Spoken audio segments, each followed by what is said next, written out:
Hola, ¿qué tal? Buenos días, buenas tardes, según el horario que están viendo UO TV a través de www.uo.cl. Estamos hoy desde la Fundación Ampara el Progreso con uno de sus investigadores y también profesor de la Universidad Adolfo Ibáñez, también cientista político, ¿cierto? Rafael Rincón, quien nos acompaña hoy para poder hablar de los procesos políticos y económicos que comenzamos a vivir en nuestro país cuando ya comienza a avanzar el reciente siglo XXI. Profesor, ¿qué tal? Buenas tardes. Muy buenas tardes, muchas gracias por venir. Lo primero es preguntarle a usted cómo está viendo el panorama político en nuestro país. Mire, viéndolo así en términos muy, no tan electorales, ¿no?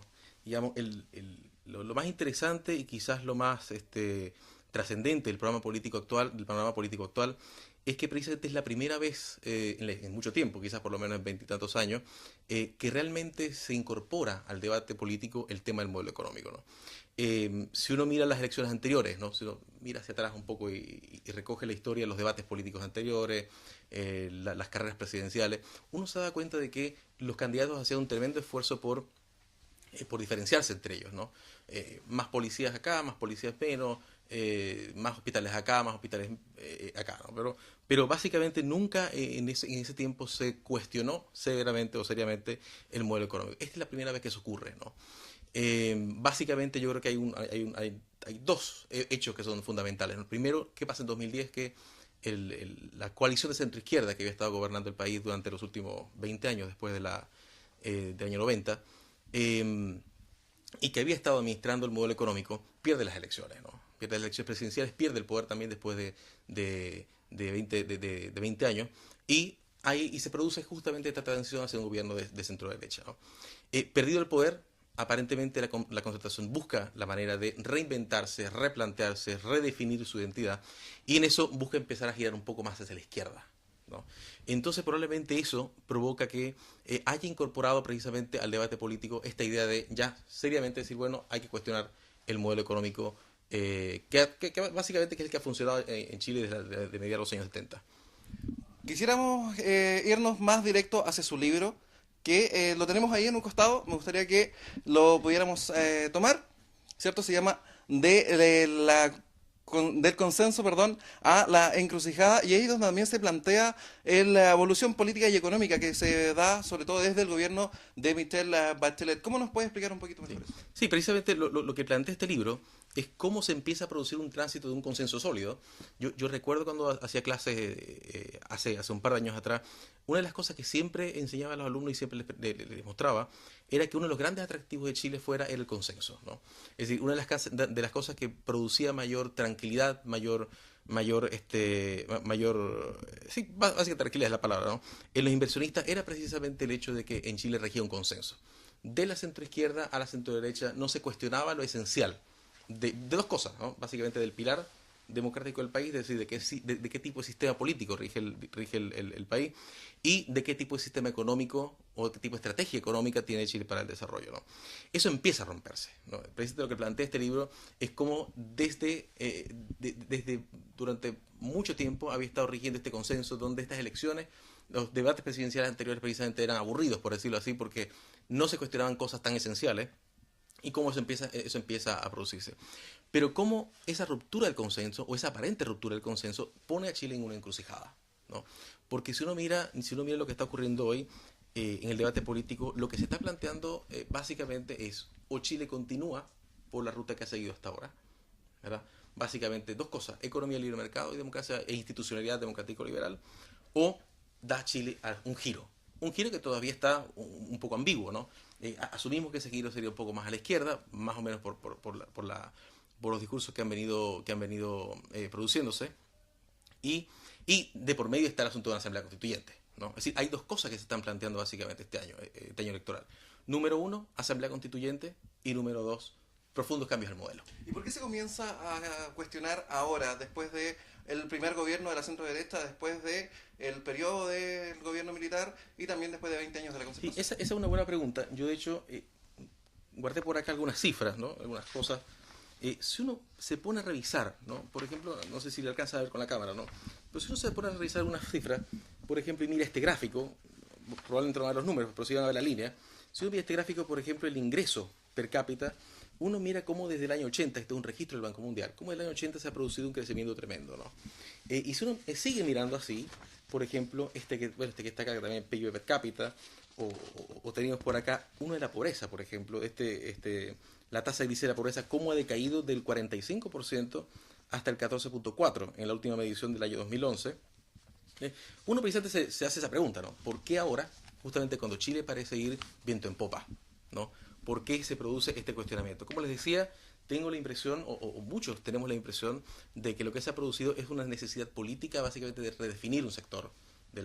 Y de ahí viene este discurso, ¿no? Claro, la pregunta es justamente, cuando Chile empieza a irle bien, entonces, ¿por qué ocurre esto, no? Yo creo que básicamente una parte de la respuesta está en la pérdida del poder en el año 2010, por parte de la centroizquierda, pero otra parte está cuando se produce en 2011 estas agitaciones sociales. Entonces, aparentemente la centroizquierda, entiende o piensa o siente que la mejor manera de replantearse a sí misma o de redefinirse es llamando a esa parte de la sociedad que tiene un discurso un poco más hacia la izquierda, ¿verdad? Llamarla al identificarse con ella, ¿no? ¿El modelo económico debería cambiarse? No, mira, En términos súper... si algo funciona no se cambia. La lógica al ser humano le dice, si algo se ha inventado, se ha creado y funciona bien, uno puede pensar en mejorarlo, uno puede pensar en perfeccionarlo. Pero cuando algo va bien no se cambia. Es decir, la gran pregunta es ¿por qué al país que le va bien con lo que tiene y con lo que lleva, por qué no se piensa en qué puntos deberíamos, así como cirujanos, qué puntos deberíamos ver para mejorar si lo pensamos en desmantelarlo todo? Y eso es un peligro grande. Quisiera que habláramos un poquito de la última encuesta CEP, ¿cierto? Que habla donde Michelle Bachelet, lidera la lista, obviamente, de los futuros candidatos presidenciales. Tiene también a la candidata del oficialismo cerca de un 12% de apoyo. Y también aparecen nombres nuevos, como Franco Parisi, un destacado analista económico, con un 4% junto con Marco Enrique Ominami, que es un revolucionario prácticamente, que habla de todo este revuelo que hay que hacer, cambiar constituciones, cambiar la reforma tributaria. ¿Qué le parecen estos nuevos puntos políticos que están apareciendo en nuestro país? Sí, mire, básicamente una cosa, ¿no? Lo importante de la encuesta está mucho más de qué candidatos vayan delante o qué candidatos vayan detrás. Es precisamente qué es lo que se está discutiendo, ¿no? Y básicamente lo que se están enfrentando en estas elecciones son estos dos proyectos. Es decir, básicamente el país sigue por la vía que trae o el país cambia de vía, ¿no? Entonces lo que nos dicen los números es cuál de esos dos proyectos aparentemente va un poco más a la delantera, ¿no? Independientemente de qué cosas puedan pasar de aquí a un par de veces más, ¿no? Entonces, yo creo que lo que hay que mirar, o una cuestión muy importante que hay que mirar con esta encuesta, es precisamente qué señales está dando el país, sobre todo hacia el exterior. ¿Ve? Varias personas, una vez conversaciones que tiene con personas privadas que se le cuentan a uno, le preguntan a uno, mire, ¿qué pasa en Chile, por ejemplo? ¿Cómo es que Chile va tan bien? Y de pronto vemos que precisamente el proyecto o los proyectos estos de cambio un poco más radicales son los que están adelante en las encuestas, ¿no? Y bueno, ahí está el punto, ¿no? Precisamente de que quizás lo que puede terminar preocupando a muchos inversionistas o que puede estar preocupando a la gente en general es precisamente cuál es el proyecto que va a terminar imponiéndose en las elecciones. Y para ir terminando y un poco cerrando también es hablar un poquito de este proceso nuevo que se está viviendo en nuestro país, entre comillas, ¿cierto? Porque estamos viendo el voto voluntario, la inscripción automática, con las elecciones de alcaldes y concejales.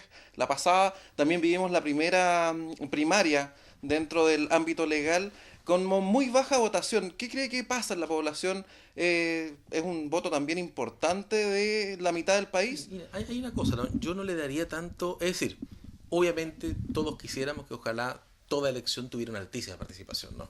Pero si uno mira incluso los procesos electorales en países bastante desarrollados, incluso bastante más desarrollados que Chile, a veces son procesos electorales donde tienen participación muy baja.